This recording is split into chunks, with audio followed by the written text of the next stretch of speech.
So today I want to dive into a topic that's been weighing heavily on my mind. This is why I'm choosing to sell my US property portfolio.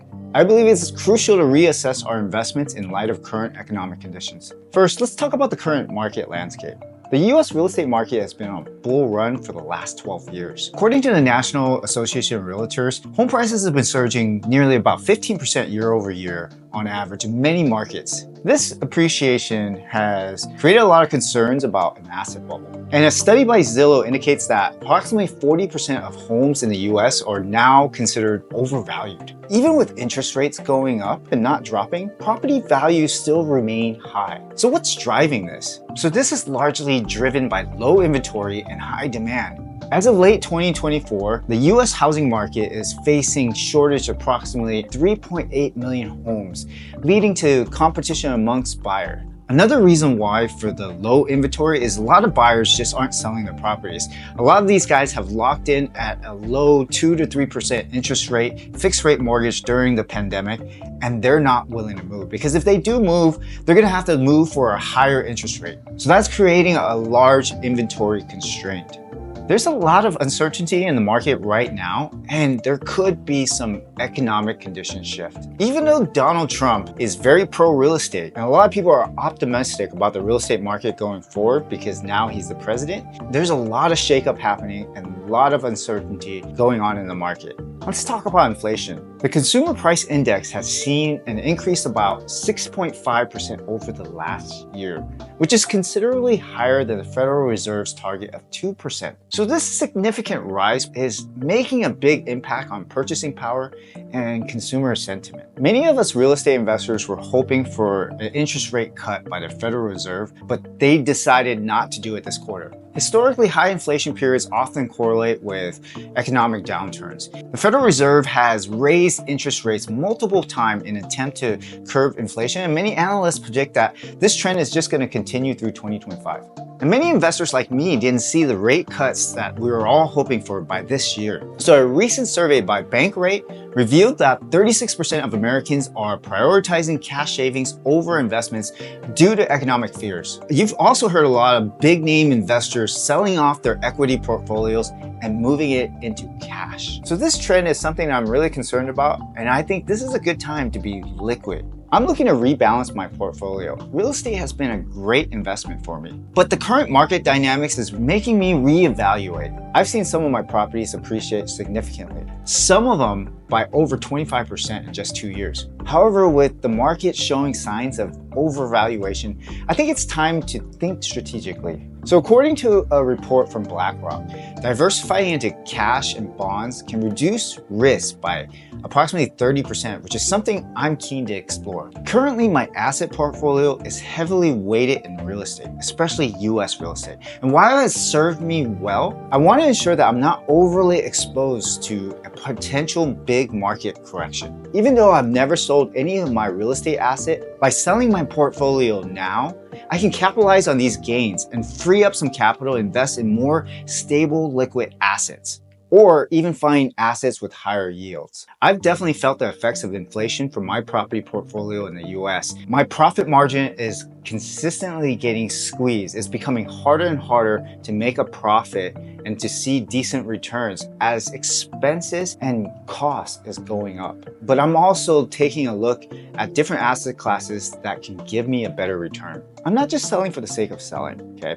My strategy involves carefully evaluating each property. I'm focusing on those that are overvalued and those that have not seen as high of return in recent years. So for instance, some of my properties have had stagnant rental growth, while others have seen decline in demand and higher expenses. A recent report from Urban Land Institute noted that rental growth in many urban markets is slowing, with some areas experiencing a drop in rental prices as much as by 10%. So by selling now, I can capitalize on the current market conditions rather than waiting for a potential downturn. I'm going to be proactive about this approach, and I think it's crucial because we've seen in previous market corrections, if you wait too long, you can see significant losses. I want to talk about the importance of liquidity. Liquidity is key in today's investment climate. By holding cash or assets that can easily convert into cash, I can remain agile and very responsive to the market. And real estate is not a very liquid asset, as it may take months on months to sell your properties. This also gives me a chance to make a pivot quickly if new opportunities come up or if market conditions change that are unexpected. For example, with the recent LA fires, there's going to be a huge insurance crisis. A lot of people are not going to be able to afford their home insurance anymore. And there could be a lot of distressed properties that come on the market at a bargain price. And I want to be in position to act fast. So not only is interest rates not dropping, there's also a threat of rising interest rates as inflation heats up. If that happens, the cost of borrowing becomes expensive. And all these people on adjustable rate mortgage are going to have a hard time holding onto their properties. This also means financing new properties are going to become more difficult. So by then, maybe selling your property is going to be even harder. I want to take a moment to share some personal experiences. Over the past years, I've learned a lot of importance of adapting to the market conditions.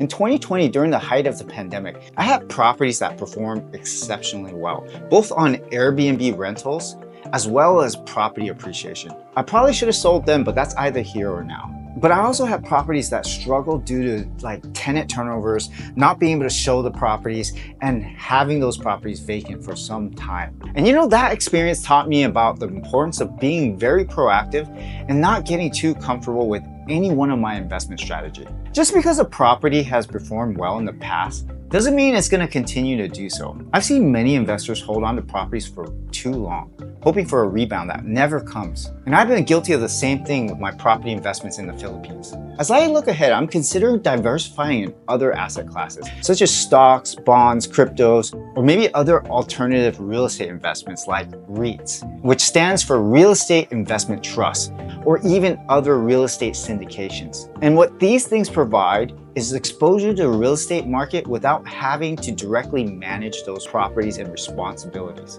And with as many properties as I have in my portfolio all over the world, I need investments that are more passive and less time consuming. I think the stock market in the US is still overvalued and highly weighted over a few tech companies that's propping the whole market up. Moreover, with the stock market showing volatility, there are going to be some opportunities to buy into undervalued stocks. Also, as far as alternative direct real estate investment goes, I'm looking for real estate assets where I can turn a profit without managing it for years on end. So if more distressed properties do come on the market, I'll probably be looking at flipping some properties or even developing properties. But in the US real estate markets and some of the hot markets that I'm in, it's rare to see double-digit returns anymore. And historically, the stock market has returned an average of 10% annually over the long term, which is becoming more appealing compared to the current returns on real estate in some markets. So to sum it up, I'm selling my US property portfolio to navigate some uncertainties of the market and to protect my wealth and prepare for the future opportunities that's around the corner. As we've discussed, the current economic landscape is fraught with risk, but it also presents unique opportunities for those who are prepared. I encourage you to take a hard look at your own investments and consider whether it might be time for a change. If you found this video helpful, please give it a thumbs up, subscribe for more content, and share your thoughts in the comments below. Are you considering selling your properties too? Let's discuss and join my Discord for more in-depth discussions like this.